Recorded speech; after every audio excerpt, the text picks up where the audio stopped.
आज हम लोग बात करेंगे, एक विशेष टॉपिक है impact parameter.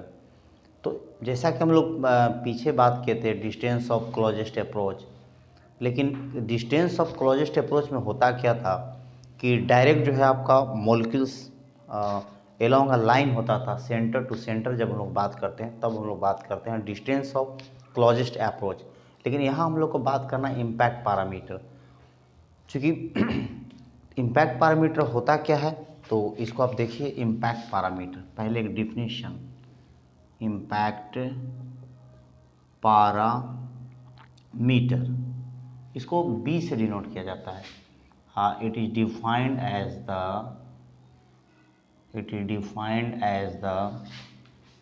As the perpendicular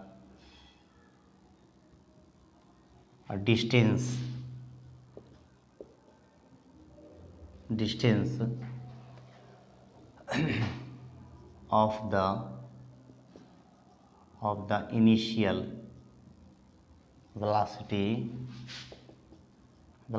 vector of alpha particle from the nucleus। ये देखना है यहाँ पर, फ्रॉम द न्यूक्लियस या from the centre of nucleus और सेंटर ऑफ न्यूक्लियस। जो हम लोग गोल्ड फाइल वाला लेते थे उसमें गोल्ड का जो न्यूक्लियस होगा उसके सेंटर से बात करें हम लोग। तो इसको देखिए समझना होगा आपको। सबसे पहले हम लोग रफ समझ ले कि जैसे मान लिया जाए कि आपका ये एटम है, देखिए इसके अंदर न्यूक्लियस है। तो यहाँ पर ध्यान देना है कि ये आप लोग पढ़े थे डिस्टेंस ऑफ क्लोजेस्ट अप्रोच, कि स्पीड से जब फेंकते थे हम लोग तो ये क्लोजेस्ट जब पहुँच जाता था यहाँ पर अल्फा पार्टिकल। लेकिन बहुत सा अल्फा पार्टिकल जो है कि ये इस तरह जाएगा और देखिए यहाँ मैंने बहुत सारा अल्फा पार्टिकल्स यहाँ से जा रहा है, तो कुछ अल्फा पार्टिकल्स क्या होगा, ये इस तरह डेविएट हो जाता है। क्योंकि यहाँ पर रिपल्सन लग रहा है, देखिए रिपल्सन लगता है यहाँ पर। तो ये जो आपका सेंट्रल लाइन है यहाँ पर जो कि पास कर रहा है सेंटर ऑफ द न्यूक्लियस, और इससे जो अल्फा पार्टिकल जो स्कैटर्ड हुआ है उसका जो परपेंडिकुलर डिस्टेंस होगा यहाँ पर, इसी को हम लोग क्या कहते हैं, इम्पैक्ट पैरामीटर कहते हैं। अब देखिए इसका जनरली जो हायर लेवल के कंपटीशन है उसमें प्रूफ वगैरह या बीएससी वगैरह में पढ़ना होता है, लेकिन इंटर स्तरीय में आपको फार्मूला जानना होगा। लेकिन हम लोग इसको प्रूफ करना चाहते हैं। तो देखिए ये आपका ध्यान देना है यहाँ पर कि ये जो डायरेक्शन है तो यहाँ पर इसका मोमेंटम होगा P1। फिर देखिए मैग्नीट्यूड सेम रहेगा लेकिन डायरेक्शन क्या हो रहा है, बदल जा रहा है। तो ये हो जाएगा आपका P2 हो जाएगा, P2। यहाँ से एंगल बन रहा होगा थीटा, इसको मान ले थीटा, मान ले थीटा। अब अगर हम लोग बात करेंगे अगर चेंज इन लीनियर मोमेंटम का तो कितना होगा, तो आप देख सकते हैं यहाँ पर ये आपका इस डायरेक्शन में, इसको अगर हम लोग P1 डिनोट कर दें, लाइन ऑफ एक्शन देखिए इस तरह है, तो ये आपका डेल P का डायरेक्शन हो जाएगा, del P change in linear momentum. इसको आप यहाँ भी दिखा सकते हैं, इसके पैरेलल देखिए यहाँ पर दिखाइए, ये हो जाएगा आपका डेल P हो जाएगा। अब देखिए ध्यान से यहाँ पर ये जो फोर्स होगा यहाँ पर, चूँकि देखिए अल्फा पार्टिकल है और ये आपका ये न्यूक्लियस है गोल्ड का, तो यहाँ पर आप ये कितना रिपल्सिव फोर्स लगेगा, तो चूँकि आप जानते हैं F इक्वल टू हो जाएगा 1/4πε0 ZE इंटू 2E बटा R²। देखिए स्पष्ट देखिए यहाँ पर JD इंटू 2E। तो देखिए यहाँ पर ध्यान देना, जो R² होगा तो R क्या है, R is the distance between alpha particle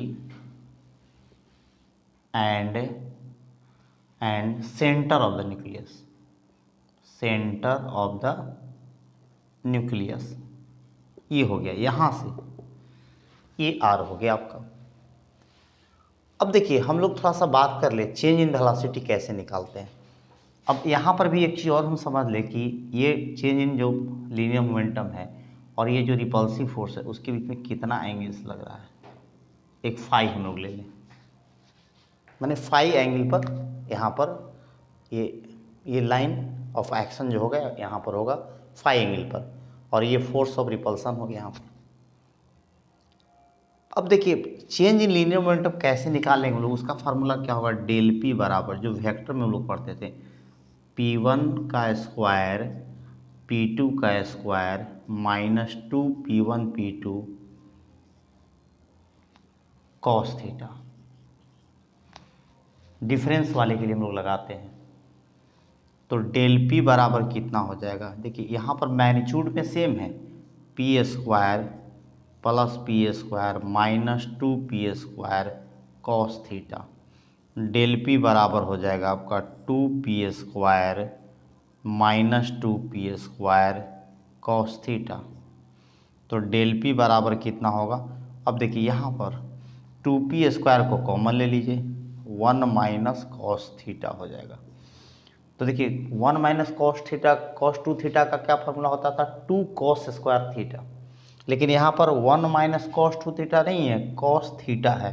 तो क्या हो जाएगा डेल पी बराबर वो नहीं 1 माइनस में तो 2 साइन स्क्वायर थीटा ना फार्मूला होता है यहाँ पर। देखिए सॉरी इसको 1 माइनस कॉस 2 थीटा बराबर होगा 2 साइन स्क्वायर थीटा, और 1 माइनस कॉस थीटा है तो क्या लिख देंगे 2 साइन स्क्वायर थीटा बाई 2। तो जब यहाँ लिखेंगे तो क्या हो जाएगा 2P स्क्वायर और 2 साइन थीटा बाई 2। यहाँ से कितना बाहर आ जाएगा तो डेल पी इक्वल टू हो जाएगा 2P, देखिए 2 को है 2 तो 1 निकल जाएगा, पी स्क्वायर पी और ये साइन स्क्वायर है यहाँ तो साइन थीटा बाई 2। पी के जगह एम भी अगर रख देंगे तो 2m भी साइन थीटा बाई 2 ये होता है। अब एक बात समझना है आपको, इसमें इम्पल्स और चेंज इन लीनियर मोमेंटम का रिलेशन लाना होगा आपको, तो इससे कोरिलेट हो जाएगा आपका। देखिए तो इम्पल्स बराबर क्या होता है, इम्पल्स एफ। अब देखिए यहाँ थोड़ा समझना होगा, देखिए ये कौन सा फोर्स होगा, तो हम लोग को ध्यान देना है कि इस डायरेक्शन में आपको फोर्स लाना होगा। तो कितना होगा एफ कॉस फाई, चूँकि यहाँ से फाई एंगल सबटेंड कर रहे हैं आप, तो एफ कॉस फाई और ये डी टी हो जाएगा, टाइम लेगा हम डी टी, और इम्पल्स जो है चेंज इन मोमेंटम के बराबर होगा डेल पी। तब यहाँ पर हम लिख सकते हैं 2m v sine theta by 2, और यहाँ से रख दें f का मान कितना है आपका, तो जेड ई स्क्वायर, देखिए जेड ई इंटू तो 2 को बाहर कर दे 2 जेड ई स्क्वायर बटा 4 pi epsilon naught r square D t. देखिए अब हम लोग यहाँ पहुँच गए कितना कि 2m भी साइन थीटा बाई 2, और ये अगर dt है तो इसको इंटीग्रेशन लगाते हैं हम लोग, क्योंकि ये अब सम करना होगा, dt आ गया, इन्फिनिटेसिमल टर्म है तो इंटीग्रेशन लाना होगा आपको। अब क्या करना है देखिए ध्यान से यहाँ पर, अब इसको सॉल्व करना है, और कॉस फाई एक टर्म छूटा हुआ है ना, कॉस फाई भी, ये तो 2 square 4 pi epsilon naught r square cos phi छूट रहा है, cos phi d t, cos phi d T.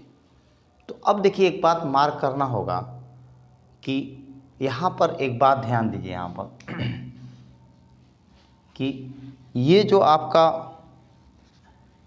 जो यहाँ पर अल्फा पार्टिकल है और ये न्यूक्लियस है, तो देखिए कुछ ऐसे जा रहा है और कुछ आपका ऐसे चला जाएगा। अब देखिए यहाँ पर कुछ रिट्रेस भी हो रहा था, तो ये आपका 180 डिग्री देख सकते हैं, ये आपका क्षेत्र होगा जिसमें कि जो अल्फा पार्टिकल जो स्कैटरिंग का जो क्षेत्र है, एरिया है, इतना दूर में होगा। तो अगर हम थोड़ा सा इसमें बात करें यहाँ पर कि कितना इसका लिमिट हो, तो देखिए ये थीटा था तो इसका हाफ क्या होगा, θ/2 होगा। ये 90 डिग्री होगा तो ये कितना होगा, माने ये π/2 हो गया। ये कितना होगा, π/2 माइनस θ/2। तो अगर बात करें हम लोग, देखिए यहाँ पर इस तरह, ये आप देख सकते हैं। तो ये देखिए दोनों क्षेत्र की ओर लेना होगा, माइनस में π/2 θ/2 से कहाँ तक होगा एंगल, π/2 माइनस θ/2। इतना रेंज में आपको देखना होगा, क्योंकि दोनों तरफ से आपको देखना होगा, ये इधर से भी और इधर से भी रेफरेंस, तो पूरा एरिया जो है उसका कवर हो जाएगा। अब देखिए हम लोग इसमें बात करते हैं, अब इसको सॉल्व करने के संबंध में हम लोग बात करेंगे। देखिए कुछ स्पेस ले लिया जाए, देखिए यहाँ पर बी निकालना है, हम लोग का टारगेट है बी निकालना है, बी को कैलकुलेट करना है।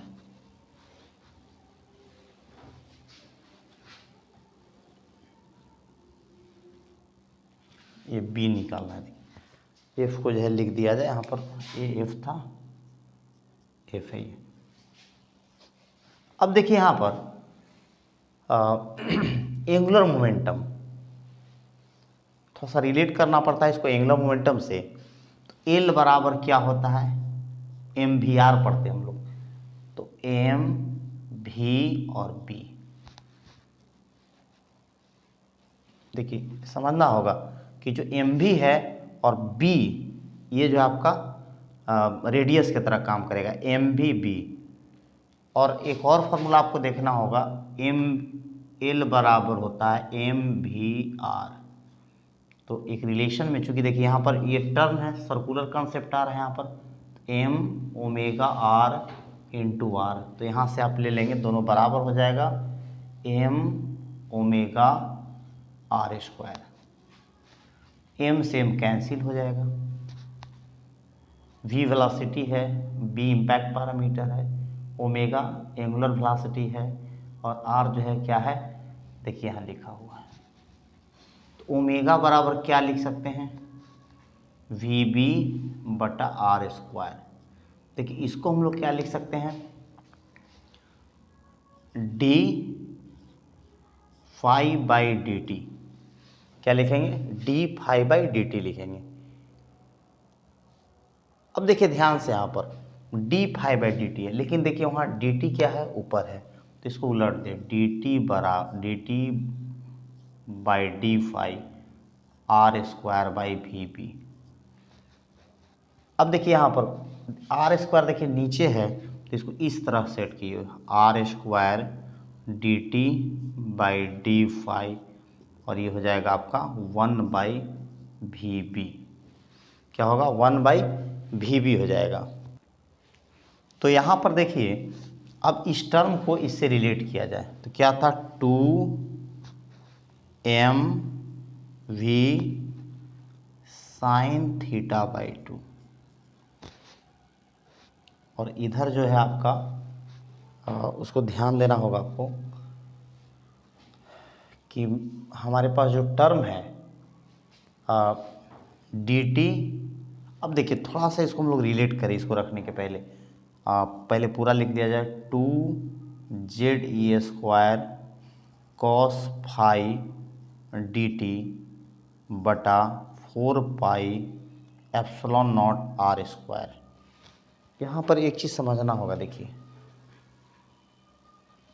इसमें हम लोग क्या कर रहे हैं, इसको डी फाई से मल्टीप्लाई और डिवाइड कर दें, क्योंकि इस रिलेशन को इसमें सेट करना है। अब देखिए डी टी और डी फाई और आर स्क्वायर, देखिए इस टर्म को हम लोग घेर रहे हैं, जो हमको यहाँ वैनिश करना है। देखिए ये टर्म गायब हो जाएगा, देखिए तो यहाँ से आ जाएगा 2mv साइन θ/2 और जो कांस्टेंट है उसको बाहर भी निकाल लें हम लोग, तो हो जाएगा 2ZE² बटा 4πε0। और यहाँ पर बच गया आपका cos फाई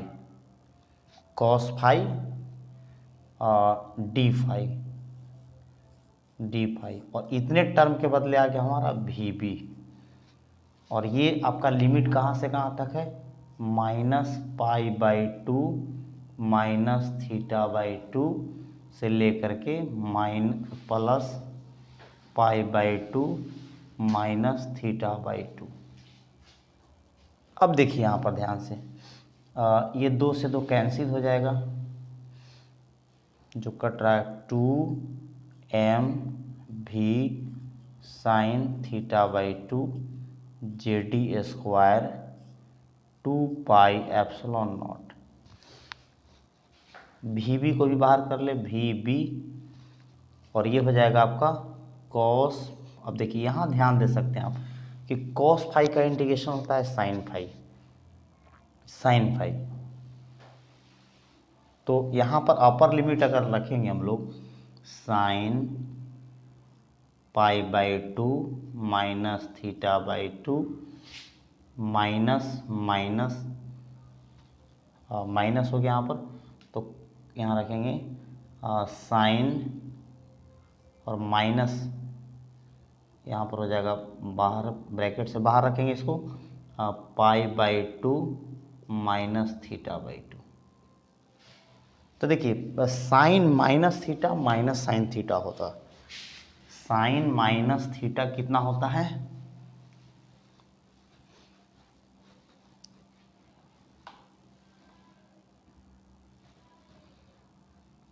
देखिए यह एक प्रॉपर्टी है, आप लोग जानते होंगे मैथ्स में कि sine minus theta minus sine theta होता है। इस प्रॉपर्टी का अगर प्रयोग करें हम लोग, कितना आ जाएगा 2mv sin θ/2। क्या करेंगे हम लोग, ये लिख दिया। अब उसके बाद हो जाएगा आपका ZE² 2πε0 VB, और ये देखिए दोनों जुट जाएगा, कितना होगा 2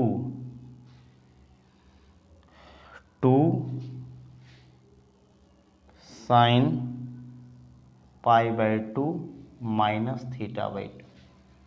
अब देखिए साइन 90 माइनस थीटा कितना होता है, कॉस थीटा होता है, कितना हो, कॉस थीटा हो जाएगा। ये 2 से 2 भी काट दें हम लोग, तो 2mv sin θ/2 और ZD² πε0 VB, और ये हो जाएगा आपका cos θ/2। हम लोग को B निकालना है, तो B को यहाँ कर दें, कितना होगा ZD² बटा, अब देखिए नीचे ला रहे हैं इसको 2πε0, और देखिए ये हो जाएगा VM भी जाएगा, और ये V², और इधर हो जाएगा cos θ/2 बटा sin θ/2। तो B = हो जाएगा ZD² 2πε0। अब देखिए mv² है, इसको काइनेटिक एनर्जी बना दीजिए, तो mv²/2 × 2, और cos बटा साइन क्या होगा, cot θ/2। तो यहाँ से हो जाएगा B = ZD² 4πε0, और इसको हम लोग लिखेंगे काइनेटिक एनर्जी, और ऊपर में हो जाएगा cot θ/2। देखिए इसका प्रूफ हो गया, ये हम लोग को प्रूफ करना था, कितना था, B = ZD² 4πε0 kinetic energy. Theta क्या है, स्कैटरिंग एंगल है, B क्या है, इम्पैक्ट पैरामीटर है, Z क्या है, एटॉमिक नंबर है, E क्या है, चार्ज ऑफ इलेक्ट्रॉन रखेंगे वहाँ पर। और अब देखिए इस पर सवाल कैसे आता है, सवाल एक हम आपको देते हैं, ठीक है ना, लिखते हैं सवाल एक। देखिए आपके सामने क्वेश्चन है, कैलकुलेट द इम्पैक्ट पैरामीटर, अर्थात B का वैल्यू बताना है for scattering a 7.9 mega electron volt a particle from gold eight an angle of 90 degree. जैसे ये इस सिचुएशन कैसा रहा होगा कि यहाँ पर ये आपका इस तरह है और ये और थोड़ा बड़ा इसको देखिए इस तरह है, ये 90 डिग्री वाला केस है ना, ऐसे ये 90 डिग्री का केस है, देख सकते हैं 90 डिग्री का केस है। देखिए अगर इस तरह का हो तब तो ऐसा केस हम लोग को बात कर रहे हैं 90 डिग्री, 90 डिग्री है ना, 90 डिग्री वाला केस है ये।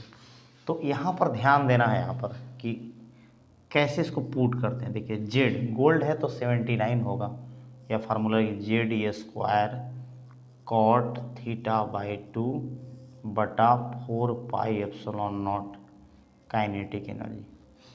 तो देखिए इसको सावधानी से रखिए, 1/4 पाई एप्सिलॉन 9 इंटू 10⁻9 एक काम हो गया, जेड का हो गया 79, ई हो गया 1.6 10⁻−19 का होल स्क्वायर।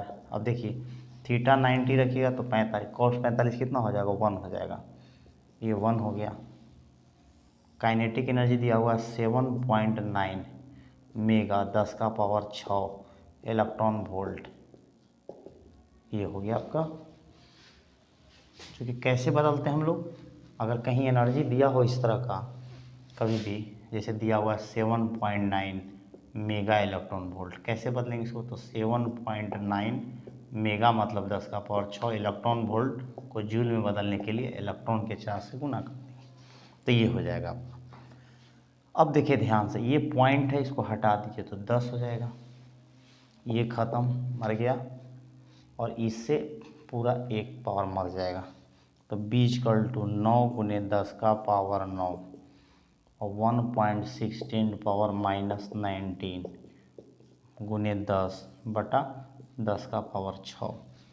और देखिए इस ये पॉइंट ख़त्म हो जाएगा b, तो 9 × 16 एक तरफ कर दीजिए, ठीक है।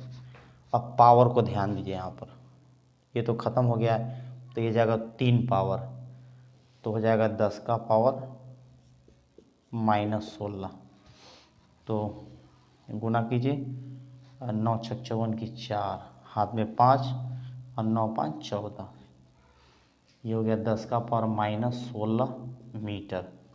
b बराबर क्या होगा, पॉइंट लगा दीजिए यहाँ पर, 4×10⁻−14 मीटर। देखिए ये आपका आंसर आ गया। तो इसको बड़ा ही आराम से रखेंगे आप, जब भी अगर कोई डाटा देता है तो बन जाएगा। कैलकुलेशन का अप्रोक्सीमेशन भी कर सकते हैं आप, जैसे मान लीजिए कभी कभी होता क्या है ना, जैसे 7.7 दे देता, फिर भी हम उसको कटा देते हैं, अप्रॉक्स ऑप्शन से उसको हम मिला लेते हैं। तो ये था इम्पैक्ट पैरामीटर। अब देखिए ध्यान से यहाँ पर कि b बराबर कैसा कैसा ऑब्जेक्टिव बनता है, cot θ/2 4 pi epsilon not kinetic energy. तो देखिए ध्यान देना है आपको कि काइनेटिक एनर्जी और इम्पैक्ट पैरामीटर में क्या रिलेशन है। तो देखिए उल्टा का संबंध है, काइनेटिक एनर्जी बी का एंगल ऑफ स्कैटरिंग के साथ कैसा संबंध है, कॉट θ/2। इससे भी रिलेटेड आपका प्रश्न आ सकता है, देख सकते हैं आप, तो ये खास समझना होगा। अब यहाँ z के साथ क्या है, b = z², जितना हायर एटॉमिक नंबर लेंगे उतना ही इम्पैक्ट पैरामीटर आपका बढ़ जाएगा। देखिए यहाँ पर, तो ये 3 जो है रिलेशन वहाँ से आप बना सकते हैं ऑब्जेक्टिव के लिए। देखिए यहाँ समझना होगा कि इंटर में किसी भी बोर्ड के एग्ज़ाम में प्रूफ नहीं आता है, इसमें आपको फार्मूला याद रखना है, ये आपको इसके पहले प्रूफ जो था उसको याद नहीं रखना है, लेकिन ये बहुत इम्पॉर्टेंट है, इम्पॉर्टेंट फॉर ऑल बोर्ड के लिए इम्पॉर्टेंट है। फिर आपका नीट हो गया, जेई हो गया, ये सब में बहुत इम्पॉर्टेंट है, लेकिन प्रूफ आपको जनरली इंटर स्तरीय बुक में नहीं फॉलो करता उसको। ये अगर आगे आप हायर डिग्री लेंगे तो उसमें इसका प्रूफ आवश्यक पड़ेगा। तो आप देख सकते हैं, अगर आपको कोई परेशानी होगी तो कमेंट बॉक्स में लिखिएगा, फिर उसको हम लोग टर्म को डिफाइन कर देंगे। तो शेयर करना नहीं भूलिएगा। Thanks to all. जय हिंद, जय भारत।